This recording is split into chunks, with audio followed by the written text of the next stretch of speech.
Hi, my name is Shreya, but you can call me Shri. Welcome to our journey through humanities. Today, we're exploring demographic challenges from the course, people, power, and the policy state. We'll look at how population trends like youth bulge, aging, migration, and gender gaps shape jobs, cities, and policies. These numbers aren't just stats. They shape our future. By the end, you'll see how you're part of this big picture too.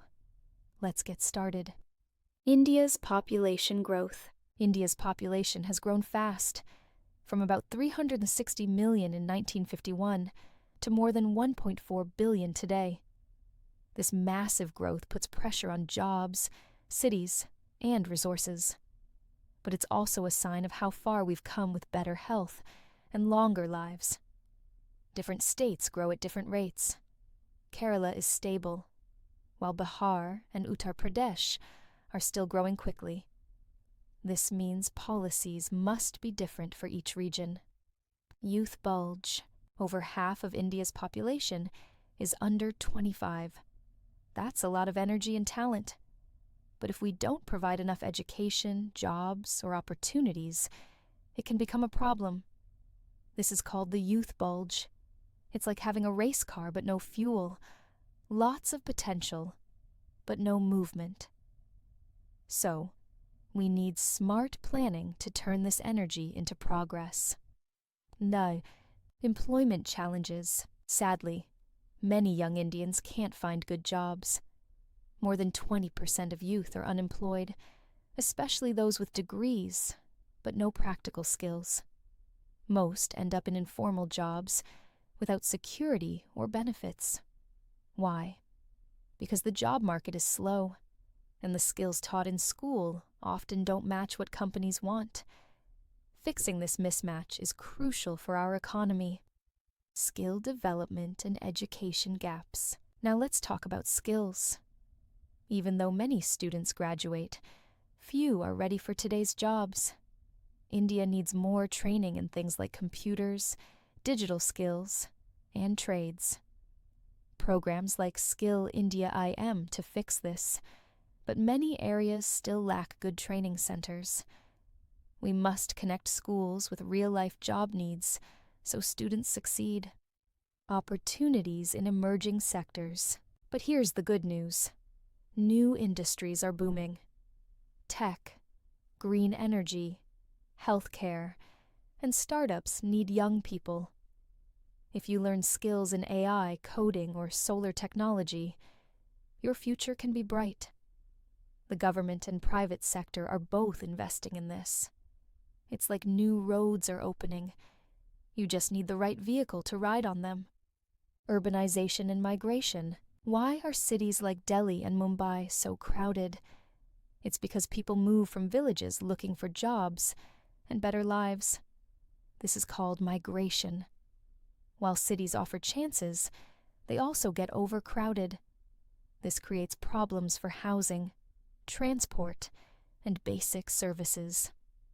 Managing migration smartly is a big challenge. Urban infrastructure pressure. With more people in cities, things like water, electricity, and roads come under pressure. There aren't enough affordable homes, so slums grow. Roads get jammed and pollution rises. Cities need better planning, like smart transport and clean energy, to handle this growth. Migration and social impacts. Migration affects both cities and villages. Villages lose young workers, while cities struggle to provide services. Women and children migrants face even more difficulties: unsafe work, poor living conditions, and fewer rights. We need policies that protect migrants and give them better opportunities. Whereas, aging population. While we have many young people, India is also getting older. By 2050, 1 in 5 people will be over 60. Older people need health care, support, and dignity. But our current systems are not ready. We must prepare now, or face a crisis later. Social security systems. Many elderly people have no pension or health insurance, especially in villages. Government programs exist, but they don't reach everyone. Most old people depend on family. But as families get smaller and move to cities, this isn't enough. We need strong, fair systems to care for our seniors. Policy gaps for the elderly. There are very few old-age homes or caregivers in India. Many elderly suffer in silence, from health problems or even abuse. And there's no national plan for elder care. We must make laws and support systems to protect and empower older citizens. Gender gaps in demographics. India still has more boys than girls because of old traditions and discrimination. Girls get less access to education and jobs. Many women drop out of work after marriage or childbirth. These gaps affect the whole country's progress.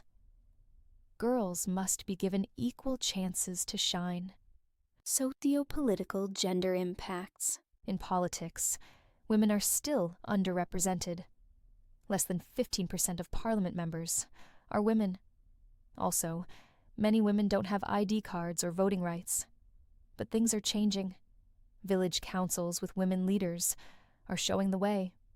Empowering women changes families, communities, and the nation.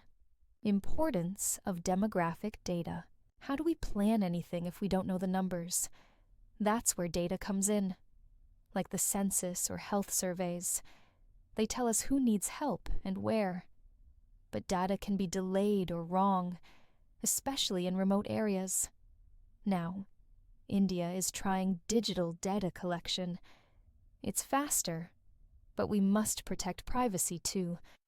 Kerala's success story. Kerala is a role model.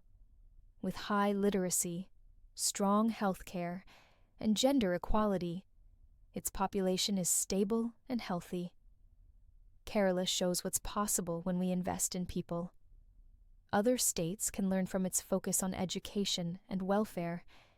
It proves that smart planning leads to better living. Japan versus India.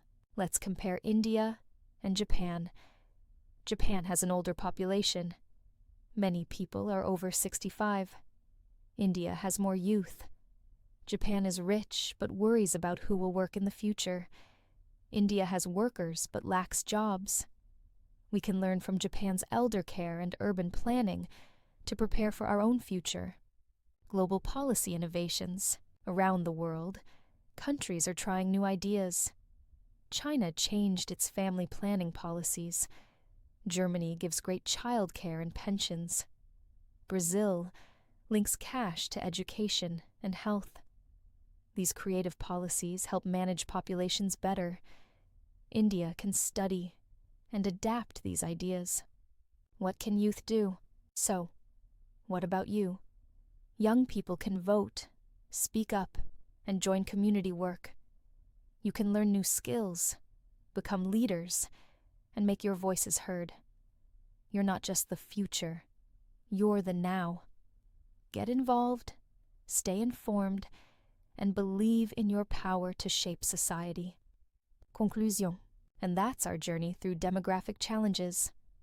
We saw how numbers influence lives, jobs, cities, aging, and equality.